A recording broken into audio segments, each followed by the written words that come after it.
Welcome to Santa Clarita Weekly, where we cover all things local in Santa Clarita Valley every Saturday morning at 9 on KQRU 107.9. Join hosts Tim Haddock and Sage Rafferty as they uncover the latest news, events, sports highlights, and more, keeping you connected and engaged with what matters most in our hometown.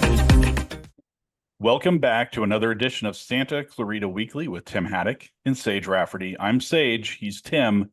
You can listen to us on the radio at KQRU 107.9 FM on Saturday mornings at 9 o'clock.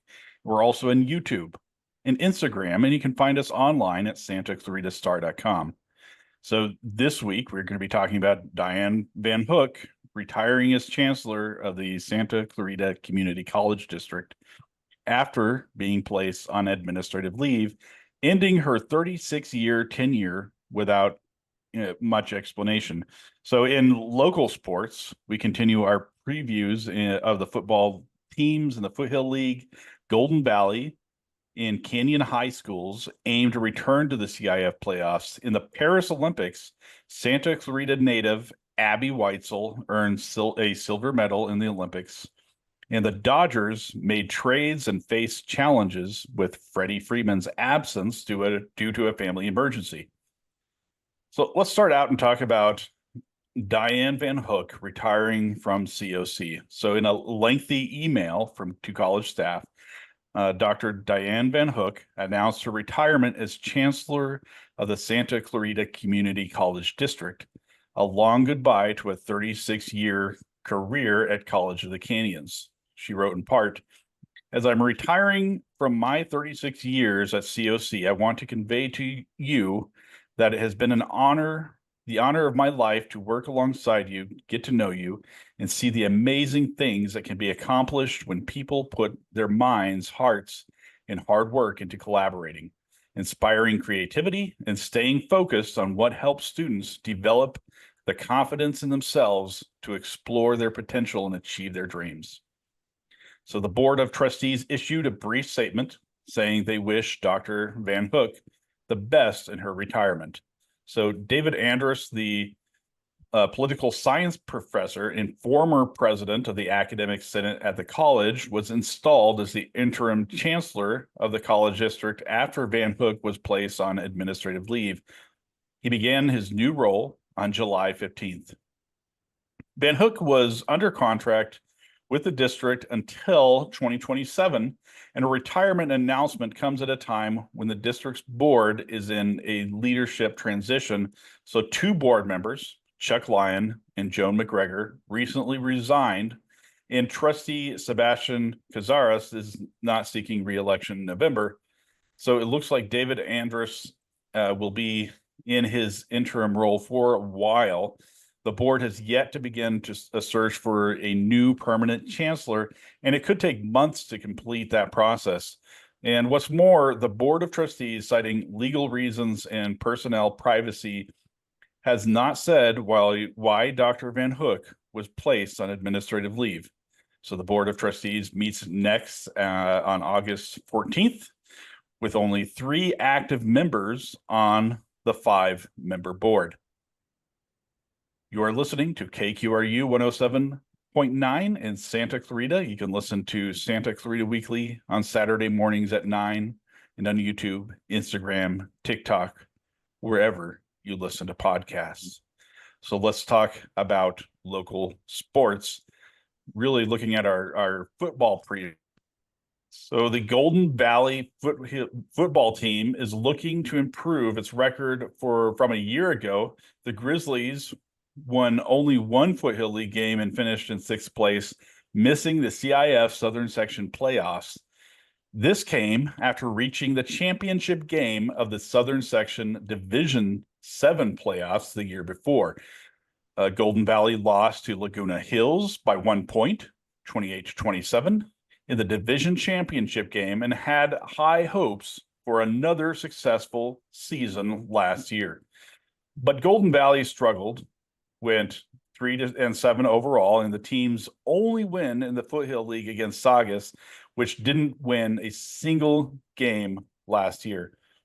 Golden Valley coach Dan Kelly talked to Tim Haddock about what his team is working on this summer to return to the success it's experienced 2 years ago. Let's listen to that. How many players do you have returning to this team this year, and what is the strengths? What are the strengths of the returners? Well, we returned 3 offensive linemen that had some playing time last year.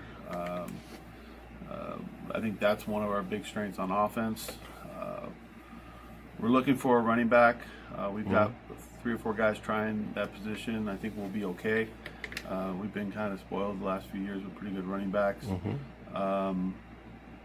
We're looking at some new tight ends, but they've got some playing time either at the lower level or the varsity level. Receiver-wise, we've got some newcomers out there that are proving themselves through the spring and through the summer. We return our quarterback. That's a strong suit on offense. On defense, we return a Mike Backer, Donovan Anson, strong safety, Jamison Torres, and Jordan Flores, who's also going to be a safety for us. Those guys all played varsity last year. The D-line is going to be a couple newcomers, a returner that's working his way into a starting position, and 2 other returners inside. So our D-line's pretty set. But other than that, we got some newcomers at corner and stuff like that. So you mentioned some newcomers on the team. Has anybody stood out for you? Has anybody impressed you through practices over the summer and spring?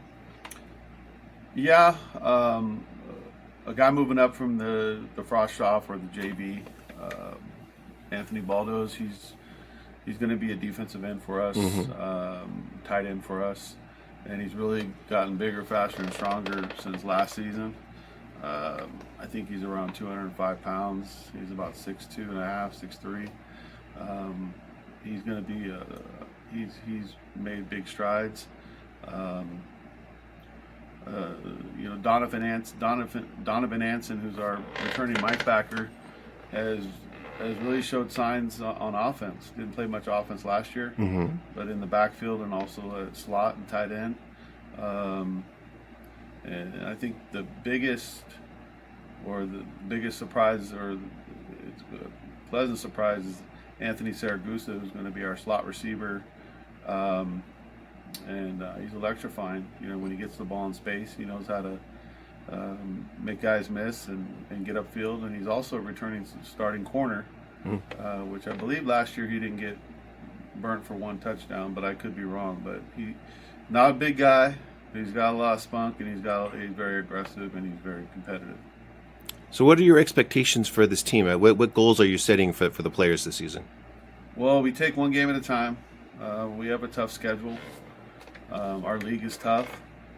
Our expectations are always to make the playoffs. We missed it last year.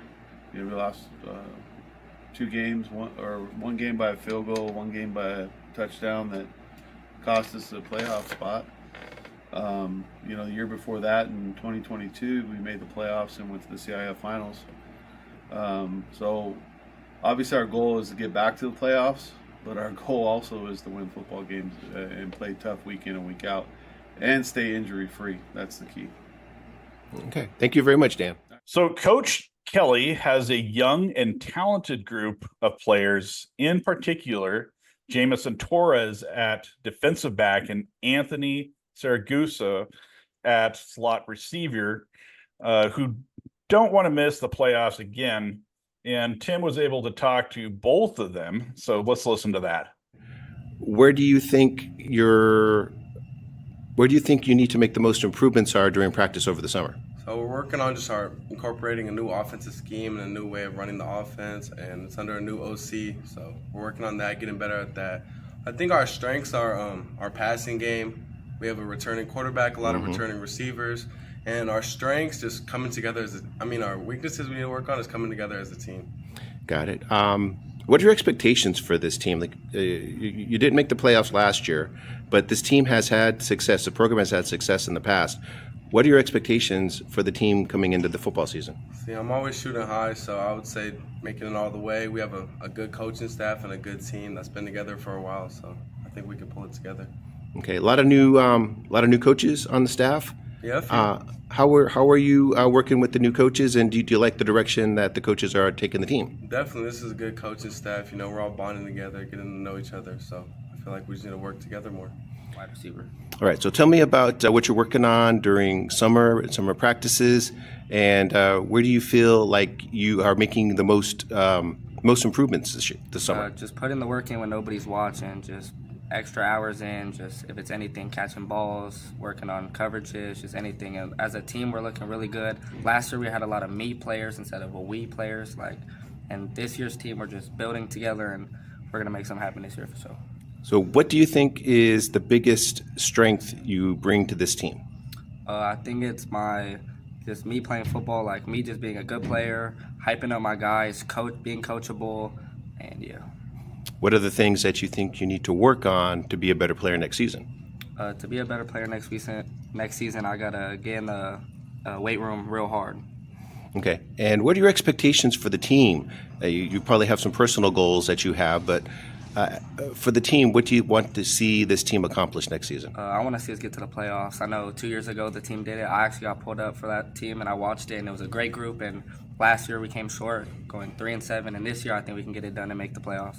All right, so the Canyon football team showed signs of improvement last season and are close to being a playoff team again. It's been a while since Canyon was in the CIF Southern Section playoffs. A proud program, finished with a winning record of 6-4 last year, but won only 2 Foothill League games and finished in 5th place. The last time Canyon made the playoffs was 2014. That was 9 years ago. So it's been a drought that came close to ending last year, but Canyon was not offered an invitation to the CIF playoffs despite its winning record.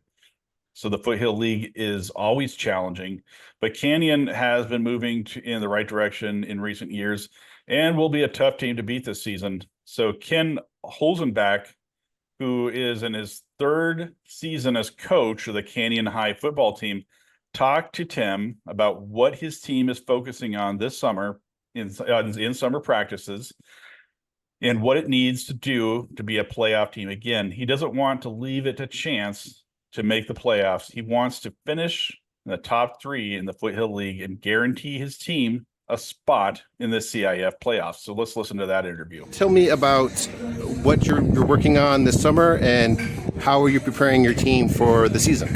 Sure, yeah, thank you. Yeah, we just keep building upon our successes, right? We've established our norms of how we do things around here and just keep raising the bar with the expectations. And this year we just want to build upon everything we've done over the last couple of years, right? We got our first league win a couple of years ago. We'll build on that. Again, this past year ended up with a winning record, and so this year we're just hoping to take that next step and get to the point where we get that automatic playoff berth from league.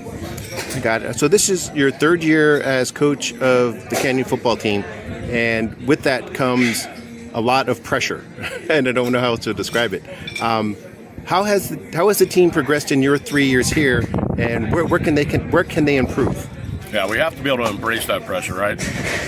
Obviously, we have a proud tradition here at Canyon High School, great history with Coach Welch, and one that, he's a tough man to replace and a tough coach to try and match his success. But with that said, we enjoy the challenge, we embrace it every day, and we just look to keep climbing and getting better on the field and in all facets of the game.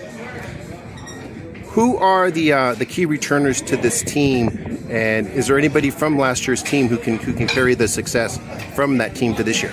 Yeah, so this year we have Sebastian Martinez, quarterback, who'll be returning to us this year, which is nice. It's the first time we've had a returning quarterback in my tenure here. Evan Watts is a player that is had great success at the end. We're also having playing some tight end this year, and we're expecting some big things from him. In our backfield, Keston Vanos, excellent running back returning from last year. He got hurt mid-season last year, so we're looking forward to that. And then up front, our O and D line should be pretty stout. And are there any newcomers to the team? Anybody impressing you over summer? Most of our established players have been with us. It's the ability of them to raise their game to this whole nother level with another season under their belt. In terms of newcomers that we have coming in, we have Carson Soria, who'll be playing some tight end for us, Miles McCrory at wide receiver and DB, as well as Joshua Wagner, again, another wide receiver for us. Josh Gambalese will be playing for us both ways. He'll be a starter on both sides of the ball and will be a big contributor as well. Okay, and then finally, what are your expectations for this team going into this season? Where do you want to see them end up? Yeah, our expectation every year when we walk on the field is win a CIF championship. This year we need to get to the point where we're not relying on that wild card, that we're getting that automatic entry through our performance in league, so that we can get into the dance, right? Once we get into the dance, get on a run and get that championship. And that will be our goal every year. All right, so Canyon has the luxury of returning senior quarterback Sebastian Martinez, who brings leadership and experience to the team. And Tim was able to talk to him. So let's listen to that. Is that your strength this year coming into the season? Is it your experience, or what? You tell me, what is your strength you're bringing to this team this year? Just knowing the game that I've been playing. I've been playing for the last 12 years of my life, and I just know that I know most of these players because we played when we were growing up, and I just know my team. After last season, you guys had a winning record. The team had a winning record, 6-4, but you missed the playoffs. Tell me about going through last season, winning some games. I'm sure that was great for the confidence, but tell me how the players that are coming back this year are responding to the season that you had last year. We know that we have to improve on the problems that we did last year, because I know it was the first time we had a winning record in a long time. And I know that we all are striving to go to playoffs this year, even at the CIF championship, and we are for sure trying to win league. So tell me some of the players that you're looking forward to playing with this year. Anybody returning, anybody new on the team that you're excited to be playing with this year? I'm looking forward to playing with Andrew Ruiz, Joshua Wagner, and Evan Watts, and my running back, Keston Banos.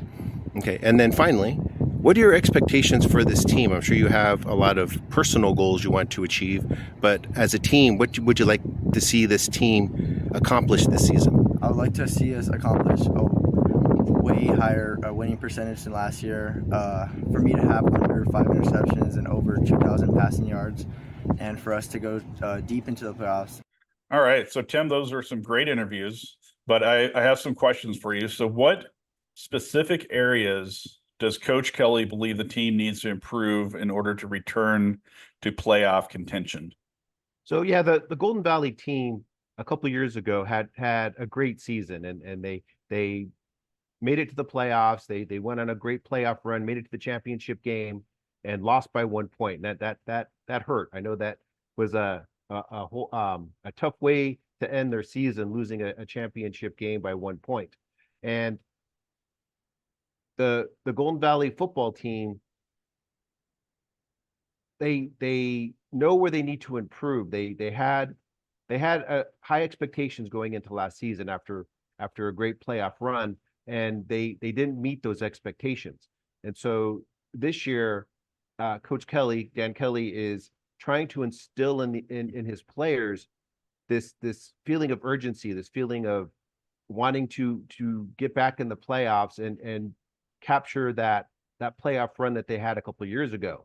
And the thing about it is that the Golden Valley program has created a culture of winning. That last year, I think, was a little bit of an anomaly. It didn't go the way that Golden Valley wanted it to, but it also wasn't really reflective of how good this team was. And they lost a lot of close games, and Dan Kelly even mentioned that about how close some of those losses were, and just a little change in 1 or 2 of those games, and Golden Valley might have been back in the playoffs again.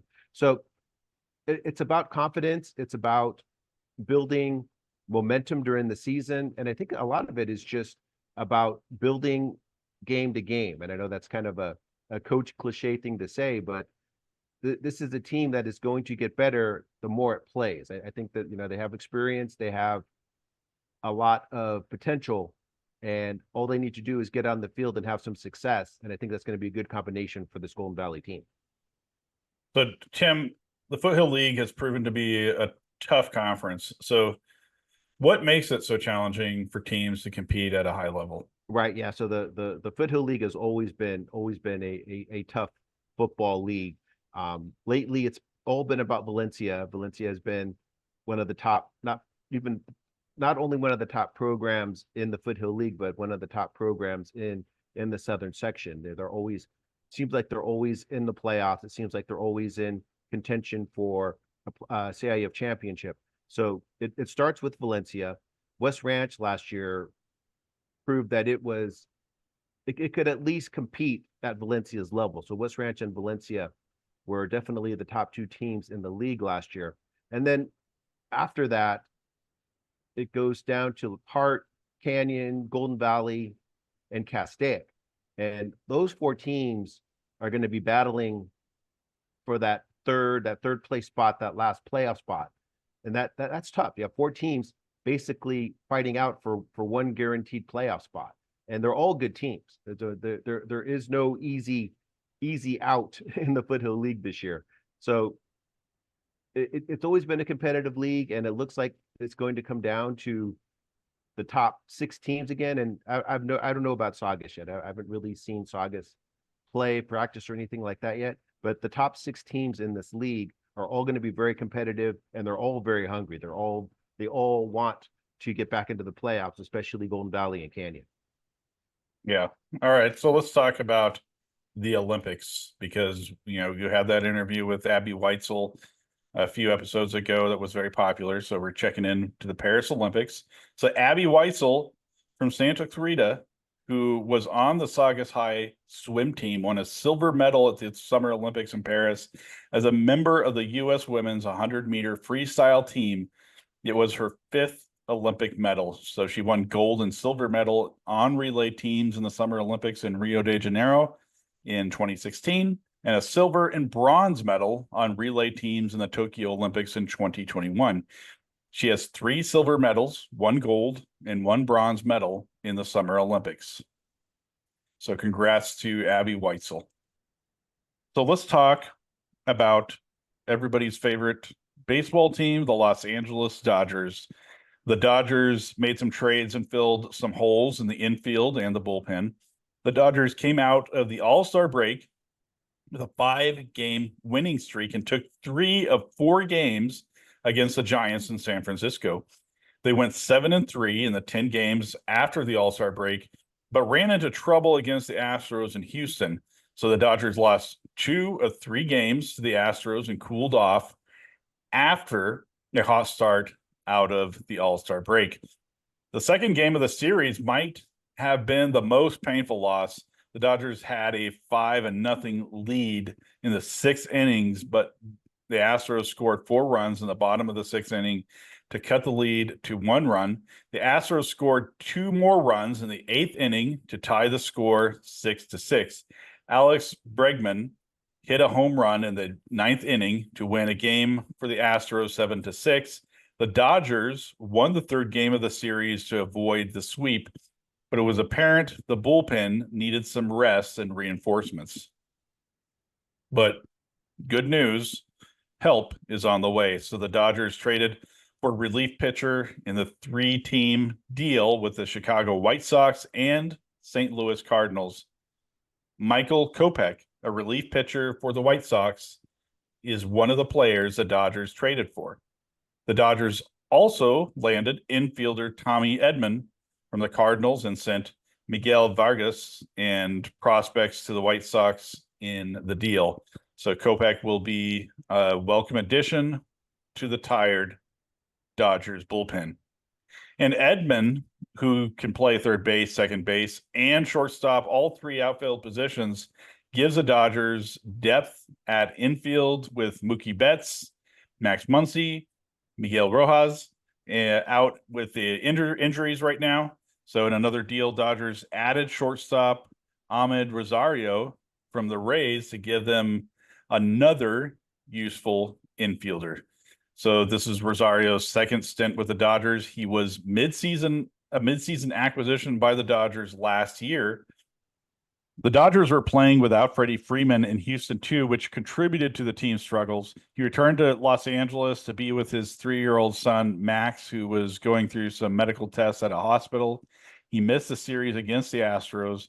And in a couple of 11th hour deals, the Dodgers traded for starter Jack Flaherty and outfielder Kevin Kiermaier.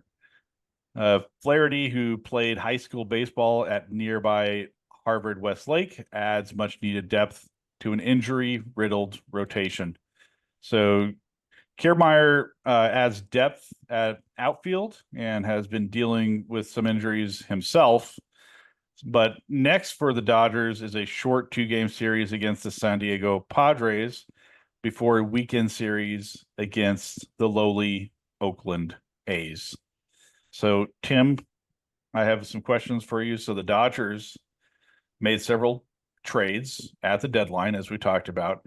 But how do you think these moves are going to impact the team's performance in the second half of the season?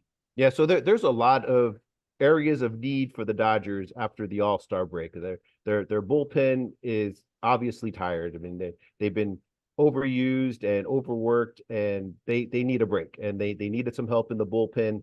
And Michael Kopech is a perfect pitcher to give the Dodgers bullpen some rest and some help. The other thing that is happening is Michael Grove, who is been one of the starters on the Dodgers, is probably going to end up in the bullpen too, since they traded for Jack Flaherty. They added another starter to the rotation, and they have a lot of players coming off injuries like Clayton Kershaw and Walker Buehler looks like he's ready to return again. And Tyler Glasnow, high graduate Tyler Glasnow, is back in the rotation as well. So they're getting some pitchers back in the rotation, and they're going to be able to move Michael Grove, who's been very effective as a starter, into the bullpen to give that bullpen a little bit of help. So all these trades are helping the bullpen, for one, helping the pitching staff, and secondly, they are giving the Dodgers some infielders. I mean, they have been killed with injuries on the infield, with Mookie Betts out at shortstop, Max Muncy out at third base, and they've been trying to piece together an infield with prospects, with rookies from the minor leagues, and just haven't really found a whole lot of help. So adding Edman and adding Rosario is going to be a very valuable additions to that Dodger infield. Well, I'm just glad the Los Angeles Dodgers have some relief now. So it's been a really rough time here and there. But folks, that's our show. So tune in next week for more discussions about the news from Santa Clarita. You can listen to us on the radio at KQRU 107.9 FM at 9 on Saturday mornings. You can also watch us on YouTube, TikTok, and Instagram, and listen to us on SantaClaritaStar.com, wherever you listen to podcasts. So leave us a comment and be sure to subscribe to Santa Clarita Weekly Online. Thanks for listening. Have a great week. Thank you for listening to Santa Clarita Weekly. You can watch the show on Santa Clarita Star's YouTube channel and Facebook page, as well as listen in on the radio at KQRU 107.9. Visit SantaClaritaStar.com for more content and tune in right here to KQRU 107.9. A new voice for Santa Clarita.